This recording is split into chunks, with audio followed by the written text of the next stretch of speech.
A notícia ganhou os meios de comunicação ontem e agitou o mundo. Finalmente, a Agência Espacial Norte-Americana, NASA, anunciou a descoberta de planetas semelhantes à Terra, 7 ao todo, que teoricamente poderiam conter água em estado líquido e, portanto, na opinião dos cientistas, ter ambiente favorável ao surgimento e à evolução da vida. O sistema solar descoberto está a 39 anos-luz de distância e tem no centro uma estrela anã chamada TRAPPIST-1, similar ao Sol e um pouco maior que Júpiter. Segundo a NASA, os planetas do sistema têm massa semelhante à da Terra e composição rochosa. O estudo publicado na revista Nature sugere que há chances de os cientistas encontrarem vida nesses planetas. Não é mais uma questão de se, mas uma questão de quando, disse Thomas Zurbuchen, administrador da direção de missão científica da NASA, na coletiva de imprensa que anunciou a descoberta. A esperança dos cientistas é tanta que, mesmo que não seja encontrado sinal de vida nesse sistema, eles creem que ela pode ter se desenvolvido ou se desenvolverá. A TRAPPIST-1 queima hidrogênio tão lentamente que vai viver por mais de 10 trilhões de anos, que é sem dúvida tempo suficiente para a vida evoluir, escreveu Ignaz Snellen, do Observatório de Leiden, na Holanda. Os planetas não são observados diretamente, como podem dar a entender as ilustrações publicadas em jornais e revistas. Na verdade, nada se sabe sobre a cor deles e muito pouco se sabe sobre a composição da atmosfera deles. Eles só são percebidos porque, ao passar pela frente da estrela, acabam escurecendo um pouco a luz. Como esse bloqueio de luz é cíclico, os astrônomos deduzem que há planetas lá. Com as observações a partir de telescópios no solo e no espaço, os cientistas calcularam que não havia apenas 3 exoplanetas, mas 7. E com os dados foi possível calcular o tempo de translação, a distância da estrela, a massa e o diâmetro dos 7 astros. Quanto à composição atmosférica, se é que eles têm uma, a presença de água, isso depende da análise da luz que vem de lá, submetida a espectroscópios. Uma notícia como essa mostra como o pensamento evolucionista está entranhado em todas as áreas, inclusive a astronomia. Primeiro, os cientistas dão a entender claramente que encontraram planetas capazes de abrigar vida e que muito provavelmente ela deve estar lá. Mas, se não estiver, ela será capaz de surgir e se desenvolver em algum daqueles planetas. Então, deduzem que a estrela do sistema recém-descoberto poderá existir por mais 10 trilhões de anos, o que, segundo eles, é sem dúvida tempo suficiente para a vida evoluir. No entanto, sabe-se que nem em zilhões de anos seria possível surgir vida com toda a sua complexidade a partir de matéria não viva. Os biólogos evolucionistas evitam esse assunto, pois sabem que a matemática está contra eles. Mesmo aqui em nosso planeta, com todas as condições favoráveis à vida, planejadas minuciosamente, a vida não poderia ter surgido e macroevoluído, sendo essa uma hipótese mais para o campo da metafísica. Se aqui na Terra o modelo evolucionista encontra suas limitações, quando o assunto é a origem da informação complexa e específica e da complexidade irredutível, por que acreditar que em planetas que nem podem ser vistos diretamente ela teria surgido e evoluído? É preciso realmente muita fé para crer nessa história, mas a vontade de descobrir vida lá fora e provar a teoria da evolução é tanta que a mídia internacional está em festa. Até o Google produziu um de seus famosos doodles para comemorar o feito, como se finalmente tivéssemos descoberto o lar dos ETs. Mas será que é tão fácil assim haver outros planetas como a Terra? O químico da Unicamp e doutor em espectrometria de massas, Marcus Eberlin, diz que o que está havendo por aí é a aplicação do chamado princípio da mediocridade de Carl Sagan. Ao contemplar a foto do planeta Terra tirada à distância pela Voyager, Sagan disse: "Veja que planeta insignificante em que vivemos, e veja como somos também nós insignificantes, pois habitamos um ponto pálido azul, perdido na imensidão do universo." E assim, de uma só vez, o cientista ateu afirmou que tanto a Terra quanto os seres humanos não têm nada de especial, sendo possível que surgissem iguais por todo lado no universo. Assim como aconteceu com o aclamado planeta Kepler 186f, apenas duas coisas são realmente factuais. Primeiro, os 7 planetas têm um diâmetro parecido com o da Terra. E segundo, orbitam seu Sol bem menor que o nosso, com uma distância apropriada para que a água, se existir, seja líquida. Ponto. O resto é especulação. Com apenas essas similaridades, os 7 planetas foram alçados a irmãos da Terra.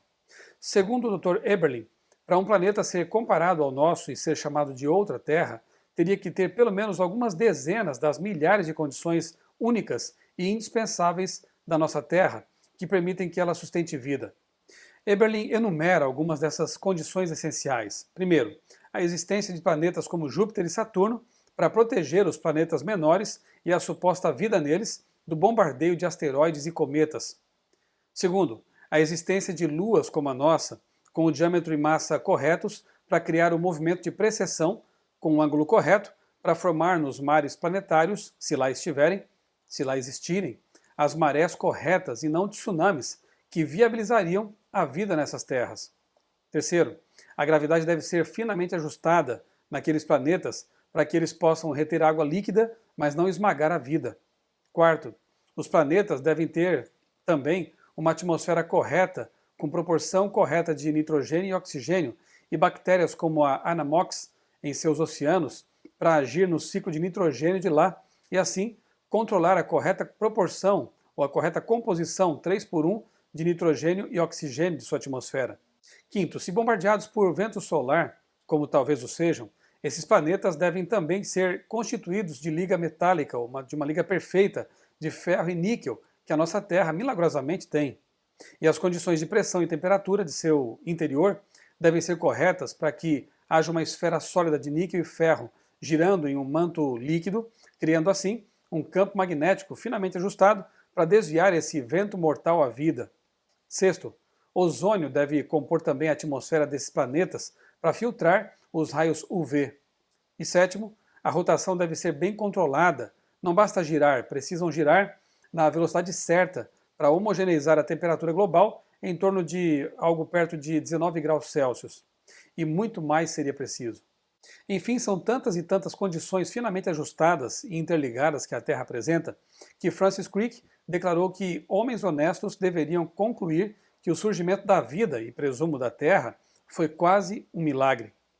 Não temos a menor ideia de como o verdadeiro milagre da vida ocorreu, diz Eberlin, bem aqui, em nosso planeta, o qual habitamos e muito bem investigamos por séculos, e nada sabemos de como o milagre da vida, ou milagre da Terra, em que vivemos, se viabilizou.